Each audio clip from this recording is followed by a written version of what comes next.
Hey guys, welcome back to another Super Loopy Woman video. I'm Caitlin, and if you're new here, thank you so much for checking my channel out. It really does mean a lot to me. I would really appreciate it if you would hit the subscribe button down below. It's totally free for you, but it really does help me out. If you are not new here, welcome back and thanks for coming back. I appreciate that. I appreciate the love and the support. I really do.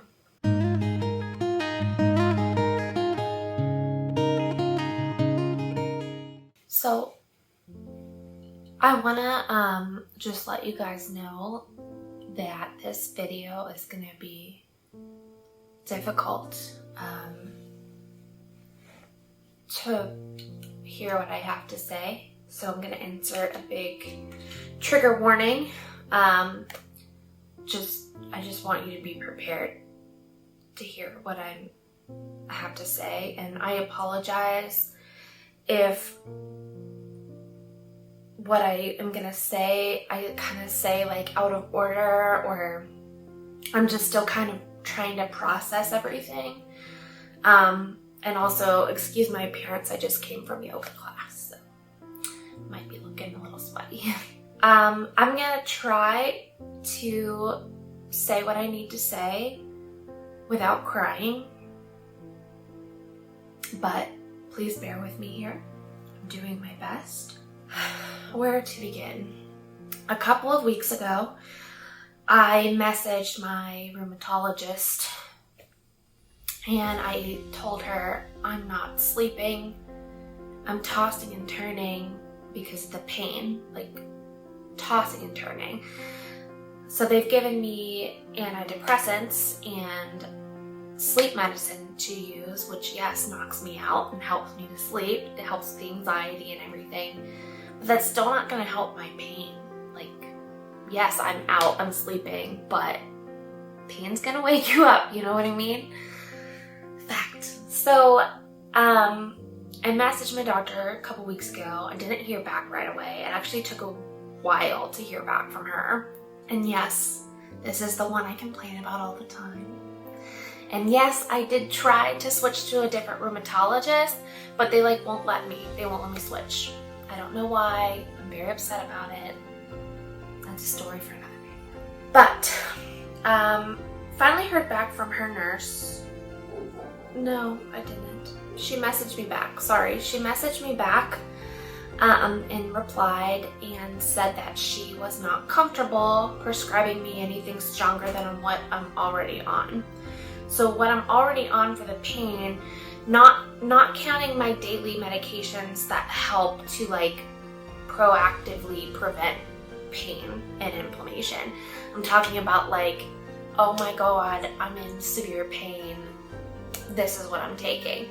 So they have had me taking Tramadol.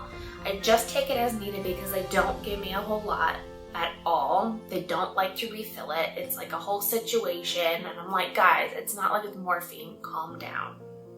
But anyway, they give me on the lowest dose of Tramadol, and this hasn't helped me in years.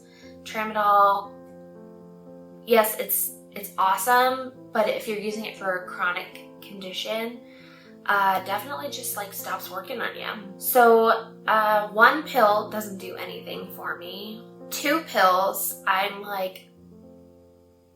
a little high, a little bit, I guess if you want to call it high, but I still feel all of the pain. So it doesn't help, it just makes me you know what I mean? Yeah, so she said she's not going to prescribe me anything for the pain, no Tramadol. So she told me to talk to my primary care physician, so I did. And my PCP and I have a pretty good relationship, so I'm kind of disappointed. So I told her, listen, this is what my rheumatologist said. I'm not sleeping at night. I am tossing and turning, just in pain, just trying to get comfortable all night long. So not really getting a restful night's sleep. And she said that she wasn't comfortable in going up with the dose with the Tramadol. So I asked for something else. And I make clear to her, I'm like, I'm not looking for like Vicodin or Percocet. I'm just looking for something a little bit stronger, something that my body isn't used to. You know, maybe like Tylenol 3 or something that has codeine in it. That would probably help me to sleep.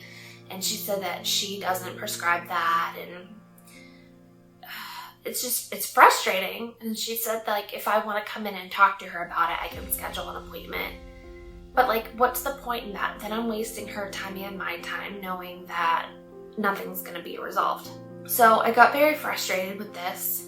I was actually crying a lot about it, just because like, I know that opioid addiction is a huge thing.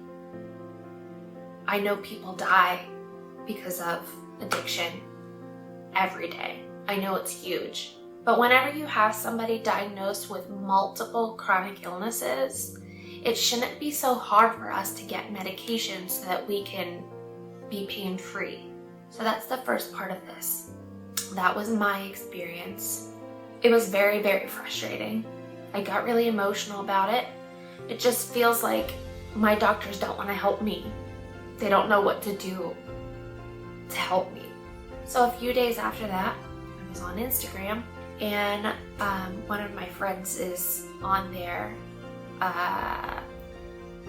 We're not super close anymore. I wish we were, but we're not. But whenever we were like in middle school, early high school, we were like sisters. We were really, really close. We saw each other every day. Her mom was like my second mom. And she ended up being diagnosed with lupus a few years ago. She goes to the same rheumatology practice as I do.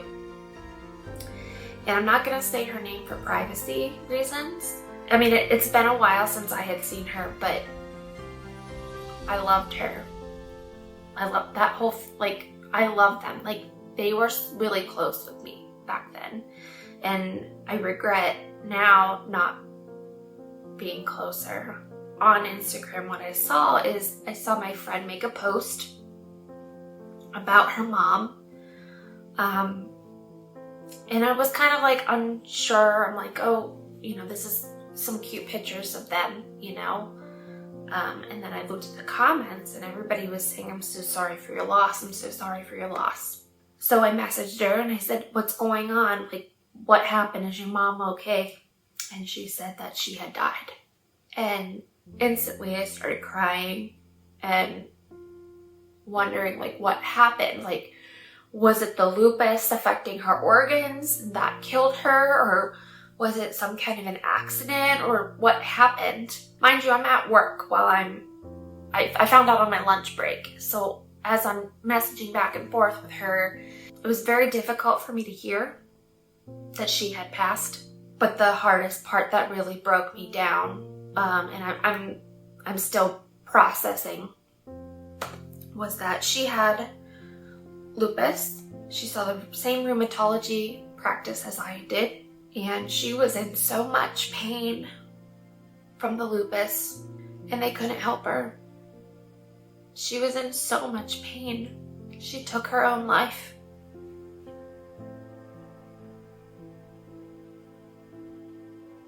She took her own life because she was in so much pain and she didn't feel that there was help out there. And that, to me, is absolutely unacceptable. There needs to be a change. You know, those with chronic illnesses, we are not like, oh my God, let's do some Percocet, let's get high. We need it to function. We're in pain every second of every day. There's like no relief. And she didn't see a solution, so she killed herself. And I don't want anybody to have to go through that. I would be lying if I said I hadn't thought about it on a bad day, severe pain. My friends don't understand. I barely hear from my friends. My family is very distant. I mean, they're close, but we're not very close. People don't understand.